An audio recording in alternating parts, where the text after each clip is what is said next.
السلام علیکم ورحمۃ اللہ وبرکاتہ، نحمدہ ونصلی علی رسولہ الکریم۔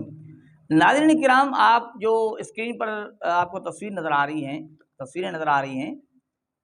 لوگ پوچھتے ہیں کہ بھئی اس طرح کے مولوی کیسے ہیں؟ یعنی یہ متکلم اسلام مولانا محمد الیاس گھمن صاحب اور رئیس المناظرین مولانا محمد امین صفدر اوکاڑی صاحب کی آپ جو تصویر نظر آ رہی، لوگ پوچھتے ہیں کہ بھئی اس طرح کے مولوی کس طرح ہیں؟ کیوں بھائی؟ کیونکہ بھائی دیکھیں، یہ تو فرقہ واریت پھیلا رہے ہیں، لوگوں کو پتہ نہیں کیا کچھ سمجھا رہے ہیں، اس سے نقصان ہوتا ہے، نفرتیں پھیلتی ہیں۔ تو لوگوں کے ذہن میں ایک بات یہ ہے کہ گویا کہ یہ جو نا مولوی ٹھیک نہیں ہے، یہ درست نہیں ہے۔ اب متکلم اسلام پر بات نہیں کرتے، آتے ہیں اوکاڑی صاحب کے متعلق، مولانا محمد امین صفدر اوکاڑی صاحب کے متعلق۔ علماء کی نظر میں مولانا محمد امین صفدر اوکاڑی کا کیا مقام ہے؟ علماء اس کو کیا سمجھتے ہیں کہ بھئی انہوں نے فرقہ واریت پھیلائی ہے، نقصان کیا ہے، امت کے ٹکڑے ٹکڑے کیا ہے، یا لوگوں کو حقیقت بتائی ہے، یا لوگوں کو فتنوں سے ہوشیار کیا ہے، یا لوگوں کو ایسے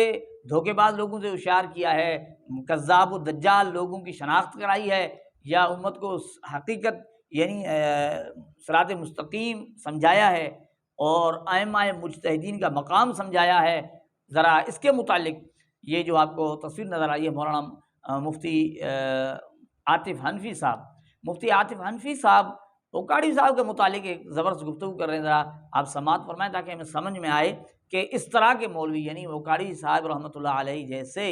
ان کا مقام کیا ہے علماء کی نظر میں، تاکہ ہم اس چیز کو اچھی طرح سمجھ سکیں۔ اگلا سوال حلیمہ سلطان صاحبہ اسلام آباد سے پوچھتی ہیں، مفتی صاحب حضرت مولانا محمد امین صفدر اوکاڑوی رحمۃ اللہ علیہ کے بارے میں آپ کی کیا رائے ہے؟ حضرت اوکاڑوی رحمۃ اللہ علیہ کو ہم سلطان المناظرین سمجھتے ہیں،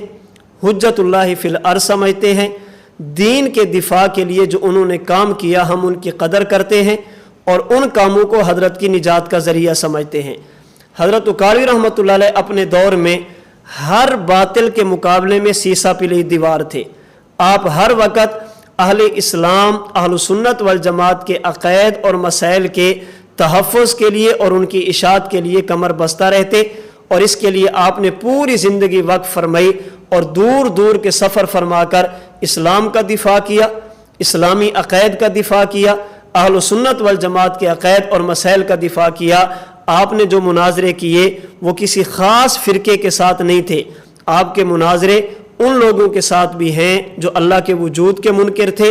ان لوگوں کے ساتھ بھی ہیں جو حضور صلی اللہ علیہ وسلم کی نبوت اور ختم نبوت کے منکر تھے، ان لوگوں کے ساتھ بھی ہیں جو حضرت عیسیٰ علیہ السلام کی حیات کے منکر تھے، مرزائیوں قادیانیوں کے ساتھ، منکرین حدیث کے ساتھ، منکرین فقہ کے ساتھ، الغرض ہر باطل جس نے اس دور میں سر اٹھایا، حضرت اوکاڑوی رحمۃ اللہ علیہ نے دلائل کے ساتھ، اعتدال کے ساتھ، سنجیدگی کے ساتھ، شریعت کی حدود میں رہتے ہوئے جو مناظرے کے لیے علماء نے شرطیں بیان کی ہیں ان کا خیال کرتے ہوئے آپ نے ہر دین کے عقیدے کا، دین کے مسئلے کا دفاع کیا ہے۔ ہم حضرت اوکاڑوی رحمۃ اللہ علیہ کو اپنے سر کا تاج سمجھتے ہیں، اپنے آپ کو ان کی پاؤں کی خاک کے برابر بھی نہیں سمجھتے۔ حضرت اوکاڑوی رحمۃ اللہ علیہ نے جو دین کا کام فرمایا، دین کا دفاع فرمایا، ہم ان کو قدر کی نگاہ سے دیکھتے ہیں اور اللہ سے دعا بھی کرتے ہیں اللہ تعالیٰ ان کاموں کو ان کی بلندی درجات کا ذریعہ بنا دے اور ہمیں حضرت کے نقش قدم پہ چلتے ہوئے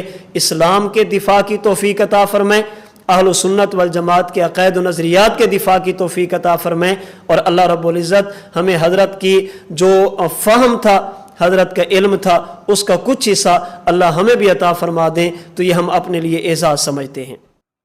تو ناظرین، آپ نے سنا مفتی صاحب نے کیا اوکاڑی صاحب کی مداح و تعریف کی ہے، اپنے سر کا تاج بتایا ہے، کہا کہ میں ان کے پاؤں کی خاک کے برابر بھی ہم نہیں ہیں، یعنی اتنا مقام ہے ان علماء نے، یہ کام کیا ہے، لوگوں کو حقیقت سمجھائی ہے، ان لوگوں سے ہوشیار کیا ہے جو لوگوں کو